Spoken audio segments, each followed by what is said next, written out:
I could have talked to my guest for hours. We had such a good conversation, and I think you're going to really love this conversation as well as love my guest, Kristin Lenz, the owner of White Arrows Home. Kristin started her store not too long ago. She opened in August of 2020 and has since seen phenomenal growth. She's winning awards. She has a strong social media following, which we really get into on this episode. I think you're going to really get a lot out of what Kristin's doing, how she's doing it, her perspective on social media, how it's helped build her store.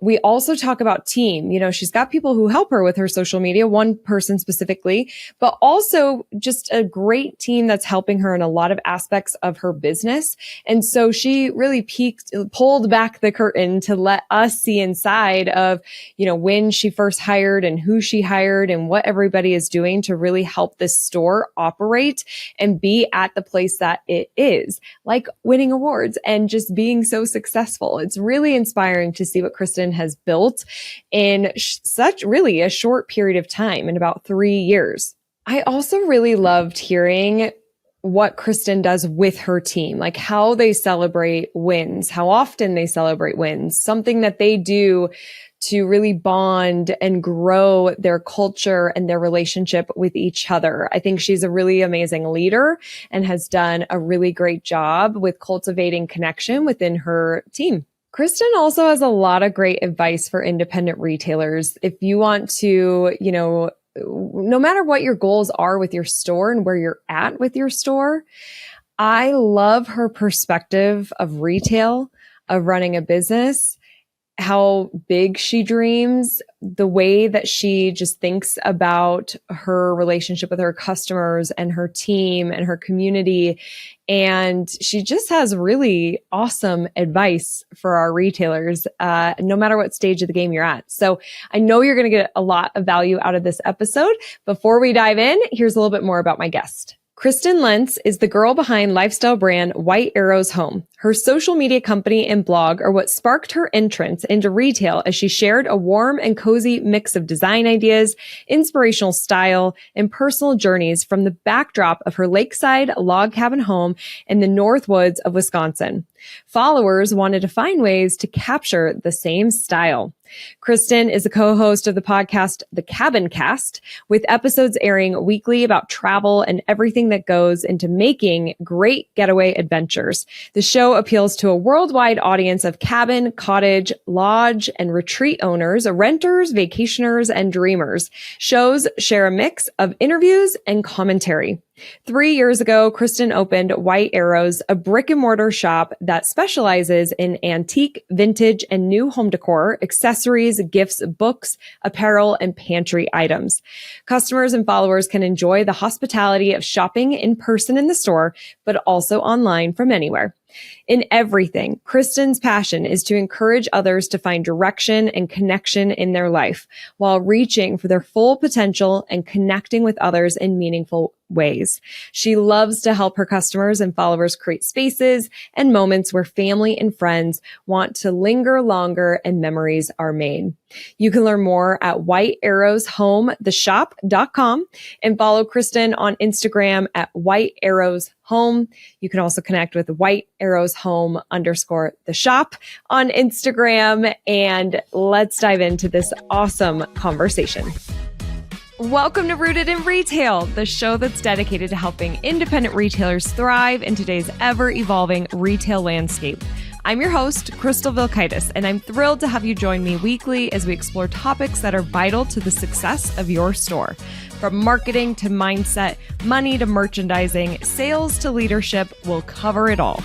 Each episode features interviews with industry experts and accomplished retailers who share their real-life insights and actionable advice. Get ready for a great conversation on how to build your dream business with Rooted in Retail. Kristin, welcome to Rooted in Retail. I am thrilled you're here. Thank you. It's such an honor. We got to meet just briefly. So to get this time with you is really fun. I've been looking forward to it. I know, me too. I had the pleasure of being the person who announced your award, which it was the Retailers Excellence Awards through Gifts and Deck. You won for social media and online initiatives. And I then immediately, because I'm in the social media industry, immediately started stalking all of your social media. And I'm like, of course she won. You are doing so many things, and we are going to talk about it today. So I'm just really honored to have you here. Yeah. Thank you. Thank you. Yeah. So, okay, let's dive in because we do have a lot to talk about. I just want to say as I have been preparing for this interview and learning more about you and seeing what you've built, I mean, you have really built something I think that's pretty special. I think a lot of our listeners today are going to find a lot of inspiration from you. And so will you share, let's kind of start how you wound up in the retail industry and opening your store in not that long ago, in August of 2020. Right. It's a baby of a store. So winning this award was just a huge surprise, which we'll get to those kind of things later too. But, I did not start out in this world with any business background, with any retail experience. I think number one, like an innate creative dreamer who loves to chase my passion and see it come true. And so I think that's where a lot of it is. My husband owns his own business and has really built it. So he's been a huge inspiration to me watching him do those things. And, I think when you think about when it exactly began, in high school, my first job happened to be in an antique shop. And so, our business, my shop, White Arrows Home, has antiques and new home decor. It's a big mix of old and new, plus gifts and books and apparel, just everything that makes our heart happy. And we know that our customers love too. It's kind of a whole lifestyle. But I worked in this antique shop and started collecting things myself. And I didn't work in the retail part of it. I was a waitress. They had a tea room in the back, but I fell in love with the atmosphere. And it's still in existence. I grew up in Texas, a little town called Waxahachie, and it's a place called the Dove's Nest. So for the Retailer and Excellence Awards that was held in Dallas, was in my neck of the woods where I grew up. And so I took my staff, because I brought them along to the award ceremony, and I brought 3 of them with me. There were 4 of us. And I took them down 20 minutes south of Dallas to Waxahachie, where I grew up, to this tea room and antique shop, where that's where I fell in love with the retail world. And then I went to college, had a career in teaching, which kept my creative juices going. But whenever I would travel or visit a store, everywhere I went, I would think, I would love to do something like this. I would want to carry that. I would want to do it that way. Oh, I wouldn't want to do it like that. So it was just kind of building and building inside of me. And then I moved way up north in Wisconsin to this special place called the Northwoods. It's a touristy area. It's full of lakes and forests and people that come and visit and stay in cabins and cottages. And it's such a unique place. I thought, I have to start writing about this. And I started blogging about living here, about decorating our cabin. And people started asking, where did you get that? Where did you get that? How did you do that? Can you help me decorate that? And I thought, well, I can't really bring much more into my own house. And I love the treasure hunting. I love buying things, finding things, sourcing things. And people are asking for it. So maybe I should do it. So I kind of made a transition into really dreaming about this thing that was in my heart. And, it's worth trying. I don't want to look back someday and think, I wish I would have done it. So that's kind of where it all started. I love it. And congrats. I'm so glad that you followed that poll, because I feel like you're really showing up for the people who are asking for it and for your community. And I also really love that you took your team to where it all started. Like, I got chills when you said that. That's a pretty special moment that you guys all got to do. It was special for sure. Yeah. And because they're such a part of what I do. Mm-hmm. Really, they're the key of it. Because I really think surrounding myself, I think for any business owner, especially, retail, where you're face to face with so many people, who you have on your team is vital. And it's vital for when they work with customers and for behind the scenes, for us to all have fun together. That's huge for me. And I think social media, it really shows up in that. Like, we want them to see how much fun we're having and the silliness, how we recreate things that we put into the shop. There's just so many ways that we can do that. But I think the team, I'm not alone in anything I'm doing. So that's huge. It is huge. Now, when did you open your store with a team, or what, were you solo for a little bit? Will you just kind of take us through the first few of your hires and when that happened? Yeah. So when I first decided, yep, we're going to do this, I had a friend that I saw some of her painted furniture and I said, I love this. This is something that I would love to put in my shop. And so I kind of shared my dream with her first. And she said, you know what? I have a little dream like that too. And before I got home, she messaged me and said she wanted to be on board with this.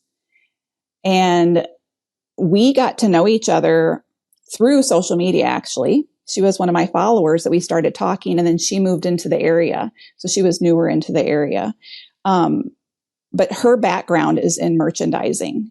Her degree and her business background is all in retail and merchandising. And she is so gifted. So kind of, it's like putting a puzzle together. You have everybody's gifts and how they can be used can pull everybody up together to make this wonderful thing. And I really believe in not just bringing those great people on, but letting them do their thing, like what they're good at. I do not need to micromanage anyone. Just let them do their great thing, to share. I may have ideas that I share with her for a vision for something, and then she runs with it. I learn from her. I think that's one of the greatest things too, is what I can learn from the people that I hire. So the next person I hired, so for about 3 weeks, I was open just 3 days. I did kind of a quiet opening. It was just me for about 3 weeks for 3 days a week, just kind of quietly doing it. And then Diana came on board, and she's my shopkeep. She's who I was just talking about. And then I brought on a bookkeeper. And I think some of it's knowing what your gifts are and what they're not. And I knew that I could handle keeping the books, but I knew it was something I would push off. And then all of a sudden I'd be flooded with this job that made what I do not fun. Mm-hmm. And I had a friend who was in everything we volunteered in together. She was always the treasurer. She had been an accountant. So I was like, you know what, she might want, a lot of us were in transitions of our kids growing up, and we had a little more freedom to maybe go back to work. And so I just said, hey, would you want to come on one day a week and be my bookkeeper? So that's been fabulous addition to the team too. And then I had a customer who just kept mentioning when she would come in that she would love being part of it. And we started looking for somebody to help on the weekends. And so we tried her out, and she's been amazing too. So I have a whole, kind of written out belief of what I think my employees need to be. And so it's really important that they all support each other, that they are creative, that they jump in. Small businesses, right? We have to wear every hat. So whether, I'm up here doing a podcast, I may be scrubbing the floor or emptying the trash after I'm done with this. My day to day, Diana and I had a town council meeting for some things we're trying to get approved for. Then I went to a flower garden, a gal that does cut flowers, because we want to add that layer into the shop. So we went to see her garden and talk about how that would work. Now I'm on a podcast. So all the hats we have to wear. And I think that's what, when I keep talking about fun and how important that is to me and working as a team, it is that everybody chips in with everything. We keep it light. I'm probably going to jump to a bunch of your questions as I jump around, right? Creatives, this is what we do. We jump all over the place. But yeah. I was on vacation in Montana one year, and this was just this past Christmas, and the bathroom had overflowed, right? So the whole team was in there, and they were laughing. It could have been stressful, hectic, and it was.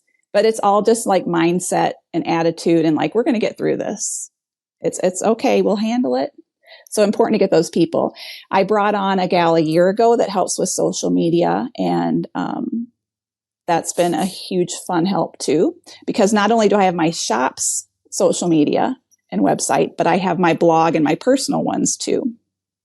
So they all kind of work together. But when you think about how many, Instagram and TikTok, all the different ones, that's a lot of time. So we do a lot of scheduling, which helps too, and planning out for things. I try to not over meeting anything with all my team. But I do try to do a beginning of the week meeting with my shopkeep and then my social media manager, kind of my managers. So that helps a ton to kind of stay on the same page with what we're doing. I've added in, because I think a lot of it is listening to those employees too. And one of them said, it's hard because I'm only here 2 days a week. So I also have a gal that I hired that helps put everything online, because that was a huge priority to us, was to have everything online. So I brought somebody in that does all our online, because we knew that was going to be so important for our shop, that anything they see in the shop, they could see online as well and get all the details about it. So that is a huge project. So I have a gal, 2 of the people on my staff are professional photographers. And so they help take the photography and get things online. Diana, my shopkeep, helps with a lot of that as well. So another team effort that we make plans for and goals for, and then try to keep up with it. And that's a great social media thing too, sharing what's new. And oh, absolutely. I mean, and I think we'll jump to social media next, but I just want to say, talking about the team aspect, I say this all the time. Teamwork makes the dream work. Like you really can't operate a business and grow a business without help. You have to have support. And I know that there are some retailers listening to this who might be solo or maybe have 1 or 2 part-time, but they're doing a lot and they're working really hard. And I just feel like that's a fast track to burnout. And to your point, we're not good at everything. And so if we can bring on people that can support us in those ways to allow us to give our, what we call unique abilities to the business, so we can spend more time with customers or spend time buying or the things that we are great at, it can help build the store. I just think that people sometimes have a fear of hiring or, adding more expense. And I just really encourage people to look at it as a way that you can grow and really move into a space that you love in your business. And I just feel like you've done that so well in a short period of time. So thanks for kind of pulling the curtain behind, open and showing us what's behind there. Yeah, because it is a decision to make that expense. I started something in our community, and in my head, I just call it rising tides, because I love that quote, rising tides lift all boats. And I pull together a lot of the women that own small businesses and try to get together once a month with them. And I think if somebody listening is kind of on their own, that can be a way to build a team, even if you aren't hiring, like to get feedback from other business owners that you meet with, not to sit and complain about what's happening, but you could say, are you seeing this in town too? Is every Tuesday dead? Right. Or are you seeing a shift in how much engagement you get on Instagram? Or just to have that somebody to bounce ideas back and forth, so you're not thinking, is it really something I'm doing? I think you can build your own team outside of your shop as well. Mm-hmm. Absolutely. That's great advice for those that don't maybe have that help in store. Even if you do, talk to your neighboring businesses and hear what's going on with everybody. 2 heads are better than 1. I say that all the time as well. Now let's talk about social media, because I feel like you're on almost every platform, and you have some solid numbers on Pinterest. You're getting about 3.6 million views a month. Mm-hmm. You have over 47,000 followers on your personal Instagram, where you are talking a lot about business too, though, in the store. Mm-hmm. So how crucial has social media been for the growth of White Arrow's home, and what strategies have worked the best? It is essential. I can't imagine doing it without it, for the ways that it educates me on what to do in my business too, and what feedback I hear from people or what they're asking for. But my biggest thing is relationships too. And that's how I can get it. And I where I live, I mentioned it's a small town. We're a tourist town. So we have quiet times.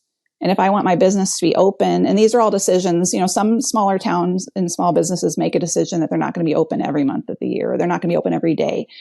And everybody makes what's best for them. And I wanted to be open all the time. So I need to have a national audience. So building that social media lets us send things to people from all over. I mean, we dropped off 5 packages this morning. We have 2 more getting packaged right now.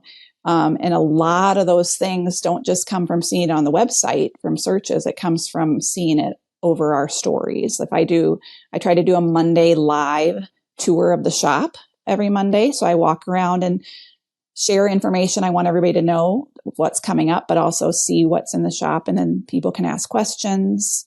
Off and on, we do some live sales, and showcase some certain items. So I think, it's crucial to me for building relationships with customers and, getting the products out there in front of more people. Mm-hmm. Absolutely. A part of our business is also helping people decorate their homes, whether it's a small, just come help hang our pictures in the right places, to decorating a whole empty house that they want to become a rental. It's anything. And relationship building is the biggest part of that. They might start being a customer and then want to work with us in more ways. So it's so true. I'll talk about this a lot when I'm, in seminars of, if I have 2 different interior designers to choose from, and I am meeting you and your team and seeing all sorts of things about you on Instagram that can be personal and about your expertise and your products. And then there's another interior designer where I barely know anything about them. Of course, who are we going to pick? We're going to pick the person that I've gotten to know. I feel like we're friends because of your content. It time and time again, it's going to win. And I want, sometimes that takes time. It doesn't mean like you post and then immediately you're getting a new client or immediately you're selling out of that product. It's all about the awareness and relationship building, to your point. Yes. And I also think, as I've been on some of these platforms for a long time, and you have to stay flexible, and you have to try to not take things personally. Some things are the algorithm, and some things, just aren't going to resonate every time. And so to try to stay grounded in why we're doing what we're doing, what we believe in, not trying to copy other people, but also learn from other people. If you see something that you're like, I love what they're doing. How flattering to say, maybe we could try something like that. So I think, there's so many free ways to learn from other people too. Just see what you like. But I've started hiding my like counts in the last year. There's some things that help take the vanity out of it. And just look at, then we can evaluate the statistics ourselves, and see what we think is working and what isn't. And then bottom line, deciding what we want to show and what we want it to be, and stay true to that, no matter what is the end thing sometimes. So you have to find that balance. If you're tired of your social media creating little to no results, or you feel like your content has just gotten stale or maybe even boring, I have a brand new free training for you. It's called the Social Media Hooks and Hacks: How to Save Time and Stand Out. This training is going to help you capture your customers' attention from the very beginning, get them to stop the scroll, engage, and act. You're going to stand out from the competition with branded, unique content. It's time to save time and connect with customers like never before with this 80-minute training. You can get it at crystalmediaco.com/hooks, HOOKS, hooks. Don't delay. Watch this training. It's going to transform your content. You're going to love it. Enjoy. Well, and it sounds like you really understand your brand what you represent, your messaging, who you are, who you're not. And for anybody listening, because I don't think this is a known thing for all, you can turn off so it's not visible how many people are liking your posts on Instagram. I don't think that functionality is there on Facebook. And maybe that will happen. But that's the point of taking out the vanity of seeing all this. You can actually remove that. So, and Instagram actually talked about the app being like that always and not having that option. And we'll see if they fully move into that. But I think that's interesting. You're one of the first businesses that I've heard that's doing it. Yeah, because it doesn't take away what you can still look at and evaluate. Right. But it takes away that, just like my teenage daughters or whoever, it takes away that, oh, nobody's liking it yet. Look at it the next day and see. I also think, because, Instagram just unveiled Threads recently, which is kind of like their Twitter-ish sharing. I think it's a good idea, any new social media or new thing out there, to take a look at it. And if you think it's something that can help your business, get on it as soon as possible. So, because I think you'll make bigger gains and start to help people know you're going to communicate in this way. And, part of one of those hats that I wear is a lot of the content creation for things, and working with Autumn that helps with social media in the shop and planning things out. And for me, if I have a set, like, this is what I like to do on Mondays. Now, sometimes that flies out the window. Yeah. Wednesdays, I'm going to review the budget. Tuesdays, I'm going to create content. Thursdays, I'm going to look at inventory. Like, I have a plan that hopefully I can get to a little of it each day. It's very hard, but that helps my brain when I have these big, huge things that I have to do, to kind of batch it together. So when I talk about like the content and getting things, because I think a lot of businesses, social media is overwhelming for them. Most of them that I know, it's overwhelming. And so if we can batch some videos or make a content calendar and say, you know what, Fridays, we're going to showcase a piece of furniture. Thursdays, we're going to showcase what's new. Like, pick a few things and then stick with it for a few weeks and see how it goes. Because then it becomes easier and easier, and you have to just start doing something. We can paralyze ourselves to do nothing.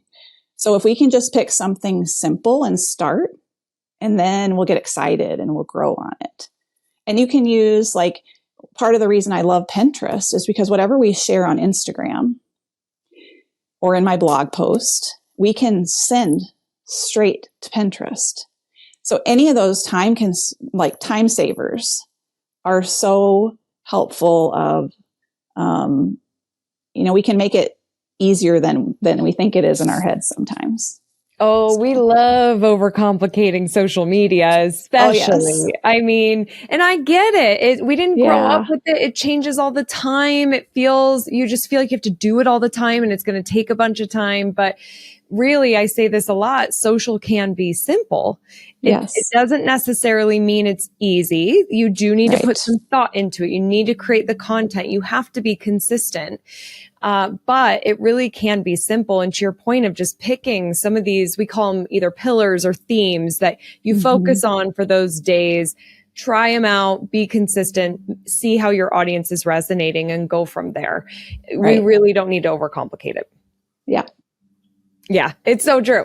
Now I have to ask, is there one platform that's really working best for you right now, or is it kind of a blend of multiple? It's a blend between Instagram and Facebook. Okay. Instagram's my first love. So I think, that's kind of where it is, but I actually have to keep a notebook because I have people communicating with me in so many places, because I'll get emails, I'll get DMs personally. And when I say personally, my personal Instagram is my blog Instagram. So it's still business.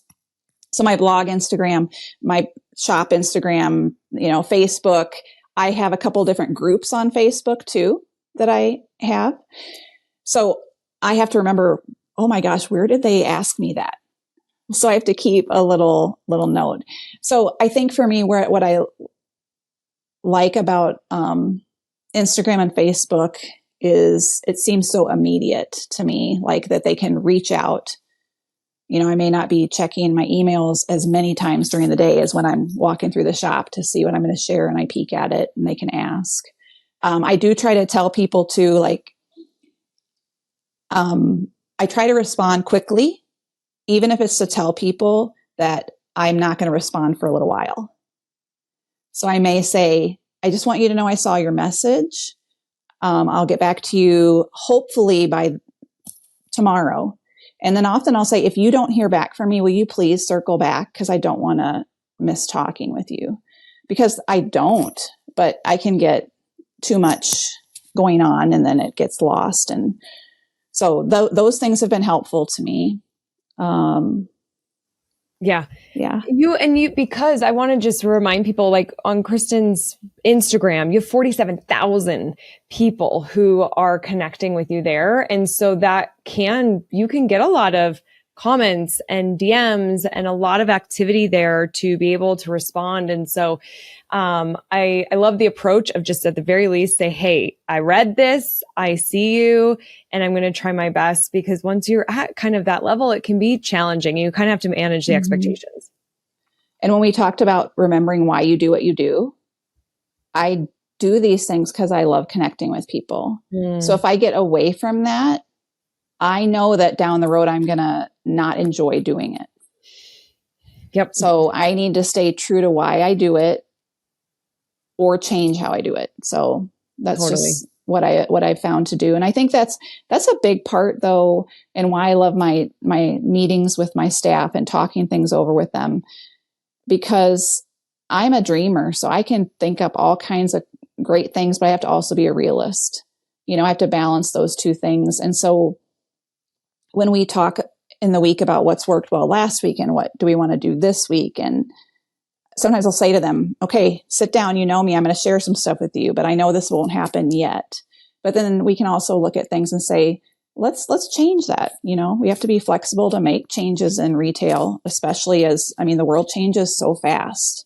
Yes. So we have to be ready for that and move with it. So it's so true, and good reminder for everybody that's listening as well. Now, entrepreneurship can have some highs and lows.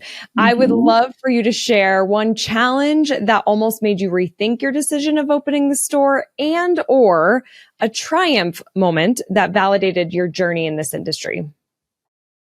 Well, I have to admit that I have had challenges, but I have had none that have made me rethink what I've done. I think the challenges are the day-to-day, wanting to do more than maybe my budget will allow, wanting to bring more people in, to relieve some of those hats we all wear. So wanting things to move faster than maybe they're going to. So it's more those day-to-day challenges that don't make me think, what am I doing here? But just make me think through my day-to-day things. Like I said, that bathroom overflowing. There may be moments like that where you're like, what is happening here? But it doesn't derail anything. Triumphs, we keep track of that daily because it encourages us so much.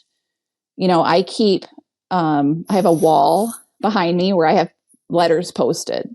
Oh, we get comments from people all the time, or letters. We have people from far away that send us handwritten letters, that bring us gifts when they come to town.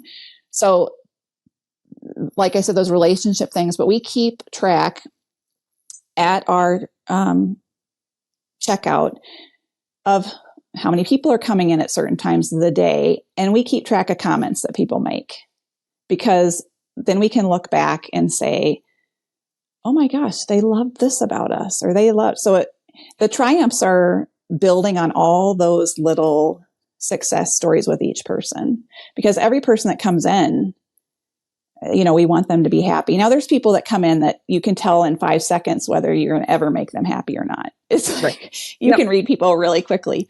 So, but when how one comment that's not positive stays with you so long.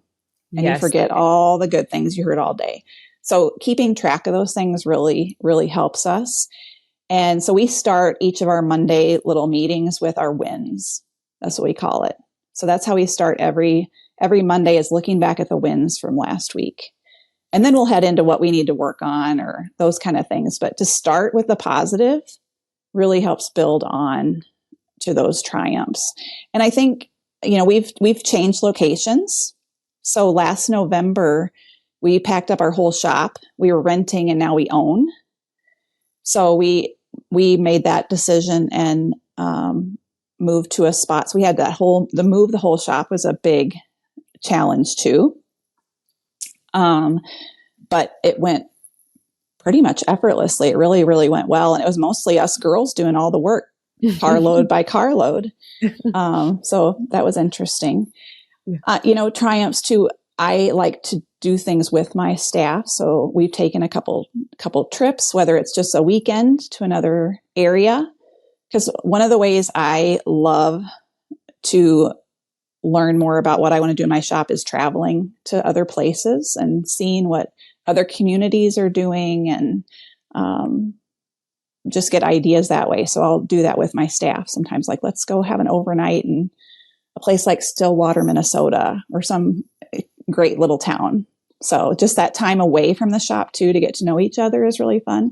So I think building in those little triumphs, and just as we grow and add new things that we've dreamed about, like I said, I'll tell my staff, I'm thinking about doing something like this, and then to see that it starts to happen. So we have a building behind our main shop, and we've been turning it into a gathering space that people can rent for an event.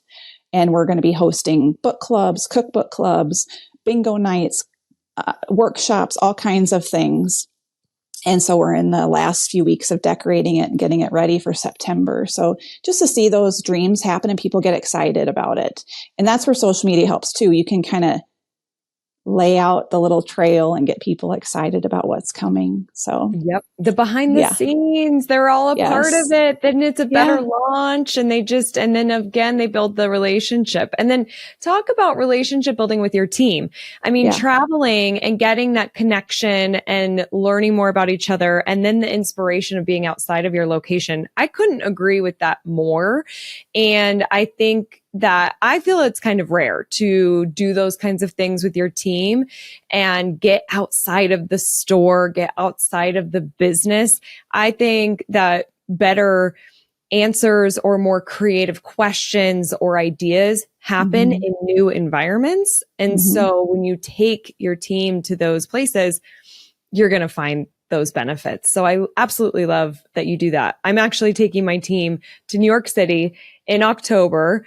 This will already, it already happened when this is aired, but a big reason is I just want to connect personally. I want to have fun in my most favorite city, and I want to see what comes up for us. It's just there's no agenda. It's just like, let's connect, let's have fun and see what happens. And so I love so much that you do that with your team. That's really awesome. Yeah. It's a fun way to show some, show appreciation too for what they're doing in a different way. So totally. Yeah. Okay. Yeah, that sounds so fun. I know. We're going to Hamilton. Like, I love Hamilton, and it sounds like everybody's pretty stoked. So I'm pretty excited. That's awesome. Let's switch gears a little bit and talk just a little bit about your podcast. Cause you co-host the Cabincast, which I absolutely love that name. How do you juggle the world of podcasting with everything else that you're doing? Well, it all goes back to the same things for me, right? It's like the teamwork. And so co-hosting helps me for sure, because Eric, who I co-host with, he owns a large retail furniture store in town. And I actually started, when I first started blogging and then started kind of growing in my business, people were asking me, different stores in town, to help with their social media.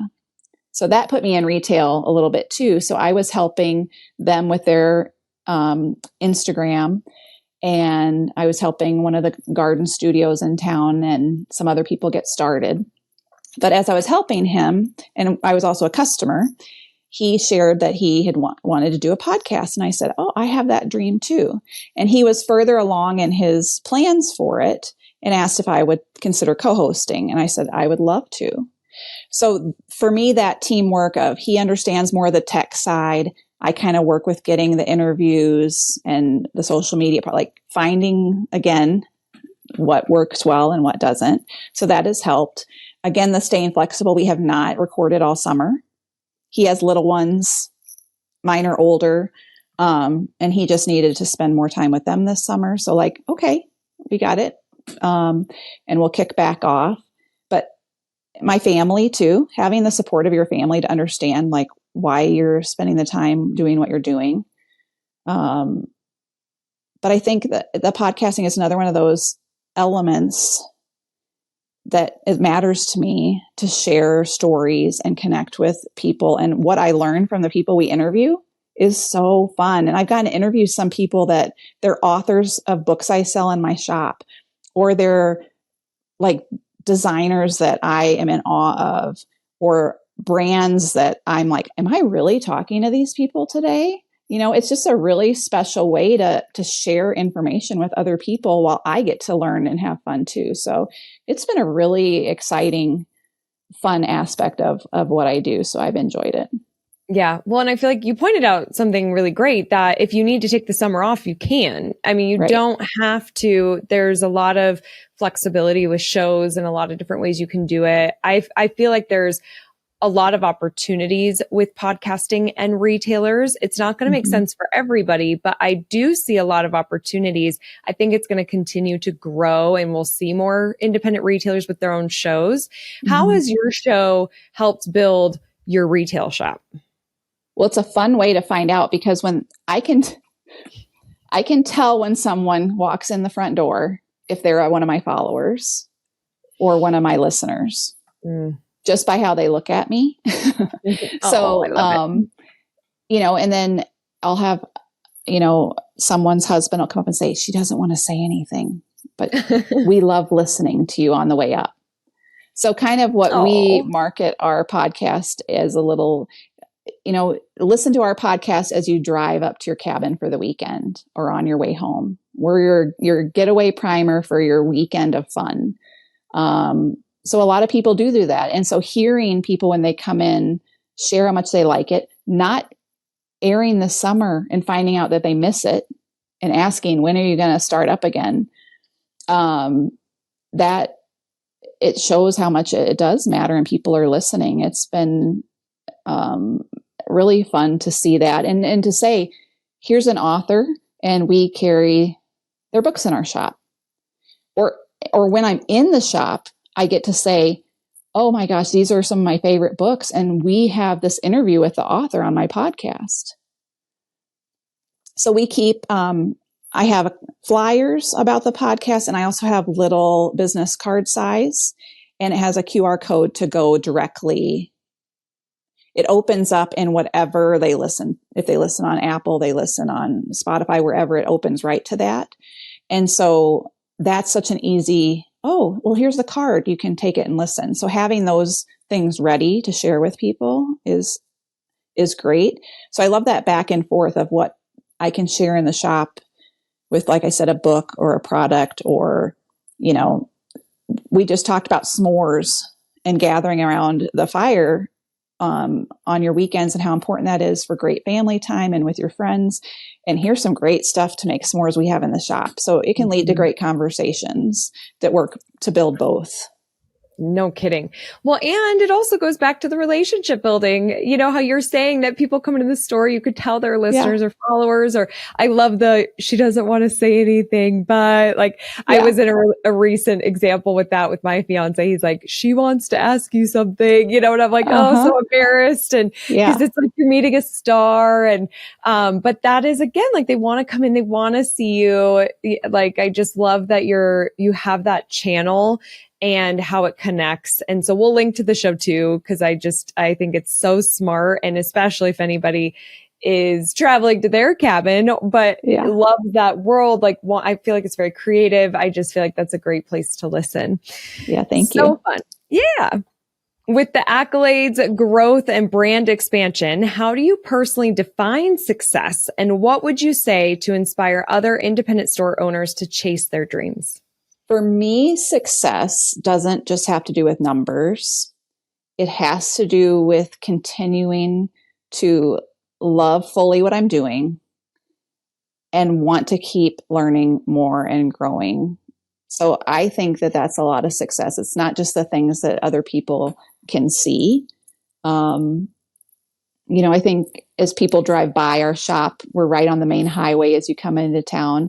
They can see, fun things are happening, and, we repainted the outside of the store. So there's things they get to see that show continued growth and success. But personally, it's that I still love what I'm doing, and that joy is going to keep it going, so. I love it. Yeah. And what would you say, what would be your advice for retailers for them really wanting to chase their dreams? Oh, goodness. I think, my daughter explained something well the other day to me when she's going to go to Germany. I take her Friday. She's going to go overseas for a year and be an au pair because it's a dream she's always had. And she said she thought, when I'm a grandma and I look back, what will I wish I had tried? And I thought, that's so true. And as I say that, I also believe you're never too old to do something that you're interested in. So I think if you have dreams, one of the main things to do is make sure you're around other dreamers that it can encourage you and get it.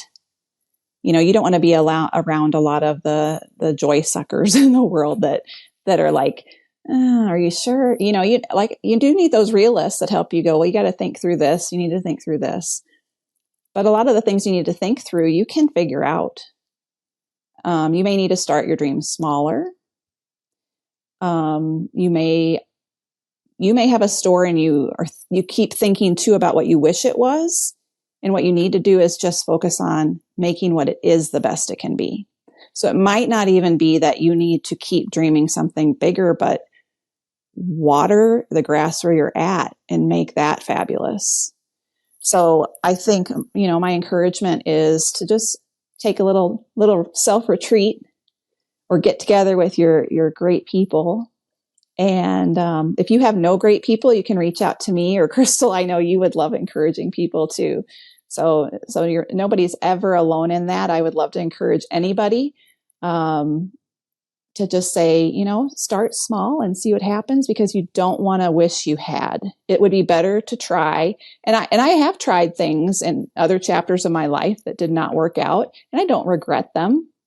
I may wish I'd done it a little different, but I'm like, that was that chapter, and guess what I learned, and keep going. But thank goodness I tried it, because it does build up who you are, whether it's good or bad stuff. So I just hope everybody either waters the grass where you are to make it the best it can be.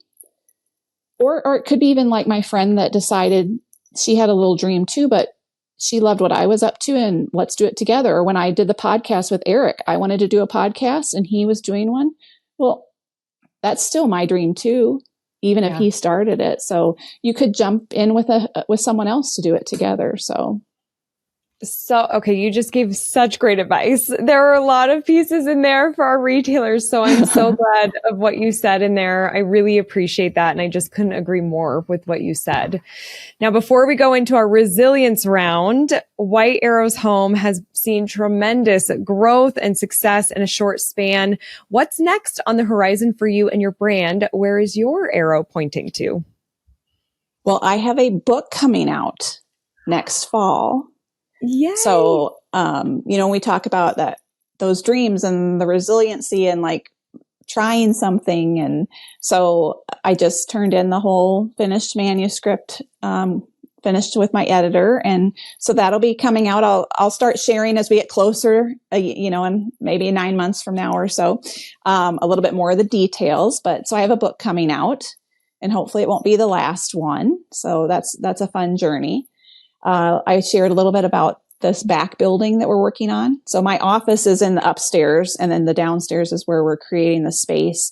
And so that dream is continuing to grow. So we call it the Paddle Club. like I said, where we live is all lakes. And I don't think I explained this, so I'm going to interject where my name comes from. So White Arrow's Home, people are like, what in the world does that mean?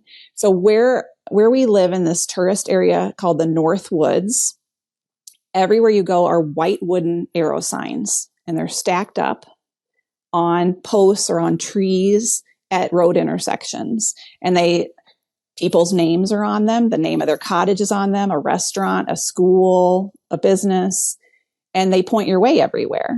So when I moved up here, I was like, they were such an iconic, nostalgic piece of where we lived that I'm like, oh, I want to call it White Arrows. And so that's kind of where the name comes from. So living in this place, then a lot of the things kind of focus on that. And that's where kind of Paddle Club came from, is that way to gather. Yeah. You are on brand, like on point with your brand here, and just pulling it into the connection of the community and where you're located. And I just love what you're doing, and congrats on the book. I'm starting the process of writing my own book, and it seems like it's a big, it's not an easy undertaking. So congrats. Yeah. I can't wait to read your book. Can you share what it's about, or are we not yet? It is about a lot of things that we're talking about. The dream chasing, and how to get from one point to the next. So a lot of that encouragement that I love sharing. So beautiful. Yeah. Cannot wait to read it. That's going to be fabulous. Now, Thanks. Are you ready for our resilience round? I am ready. All right, let's do it. Best business book. I've read a lot. The one right now that I have just read is Unreasonable Hospitality. And it's by Will Guidara, who is actually in the restaurant business. So New York, you'll have to head to some of his restaurants. Totally. Yeah. Okay, great. And I can't wait to check that out. I haven't heard of that one. Awesome. Yeah. Best retail technology, like an app or software? I sat on this one for a little while, and I have to go back to that. We love our Square POS system and what that does for us in our website and communication with customers. It just covers so many things that we need rather than having 5 different things. So we've been happy with our Square program. Awesome. How do you keep up with the ever-changing retail landscape? The traveling is one of the things I said, like what's happening in some bigger areas of the country. What is a smaller town doing? What am I drawn to? So travel helps me see the most. I love reading.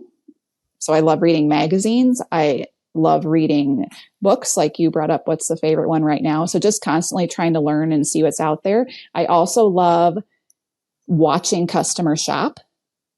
So every time I drive through, I have to drive through our downtown to get to work, because our downtown happens to be on the main highway, or my main thoroughfare, and seeing how many bags are they carrying? Big bags, little bags, lots of bags? Are they just walking around? As I shop in other places, what are they picking up? What are they looking at? These are some of those things too I've learned working with some of my teammates, Diana, whose background is in merchandising. Like, let's see what people are gravitating to. And so looking at what consumers are doing. That's a good one. Be curious, pay attention. I love that. Yeah. Because retail is ever changing, how do you recharge your batteries? I hope and try to not do as much social media or any of that on the weekends, like especially Sunday. So my shop is not open on Sunday, give everybody a break.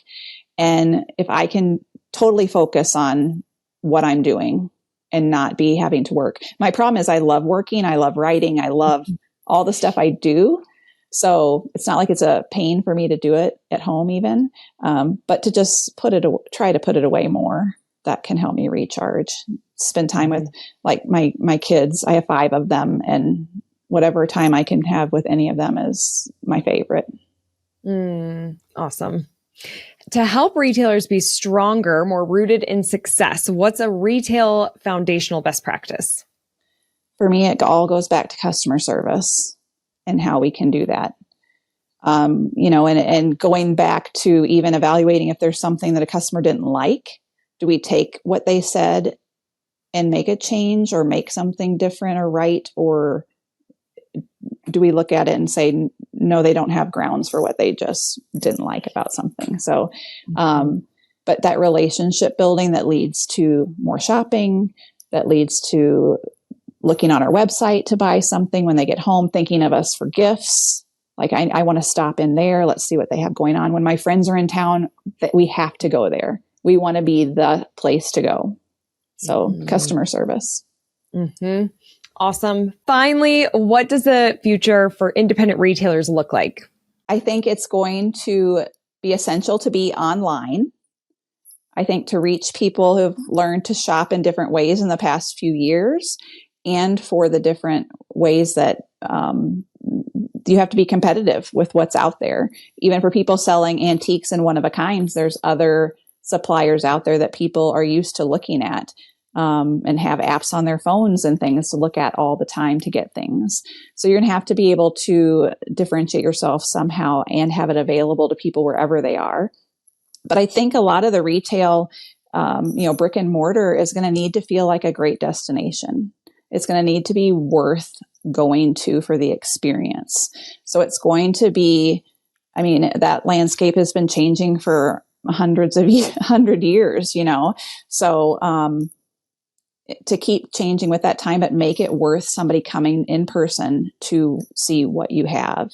So whether things are changing often or you make some special event that makes them want to stop in and see or keep it on their calendar, or like I said earlier, something that, when your friends are in town, we got to go there. We got to think of that for the gift that we need to stop and pick up quickly. Keep educating people on shopping small and local as much as you can too, I think is really important. Because I think as small businesses, we need to keep supporting each other. So as much as we can help people want to come to our whole community can help too. So what can we do to make people want to come here in big groups, whether it's women's groups or if it's quiet in April, what can we do in April to make it fun to come here? So that's another one of those reaching out to people in your community to see what you can do together. So becoming a great destination and being online are things I think that are going to be really important. Yeah. I completely agree. I love it. That's so good. Kristin, how can people find out more information and connect with you? Oh, so many ways. They can search anything at whitearrowshome.com. So whether that's on Pinterest, Instagram, the blog, any of those things, and also White Arrows Home, the shop.com, whitearrowshome_the shop. Awesome. And we will link to all that in the show notes as well. Thank you so much. This was such a great conversation. Like, we dove into a lot of aspects of retail here, and I love what you've built and that you really just shared kind of behind the scenes with us, and how big of a dreamer you are. This was really a fun conversation. So I appreciate your time. It was truly an honor. Thank you so much. Thank you. Everybody, remember that I am rooting for your success. Have a great week ahead. Bye. Thank you so much for being here. It means the world to me. Don't forget to join the Rise and Shine newsletter, which is social media news you need to know, sent via email every Monday morning. Go to crystalmediaco.com/rise to join. And don't miss the newest episode of Rooted in Retail, which drops every Sunday morning.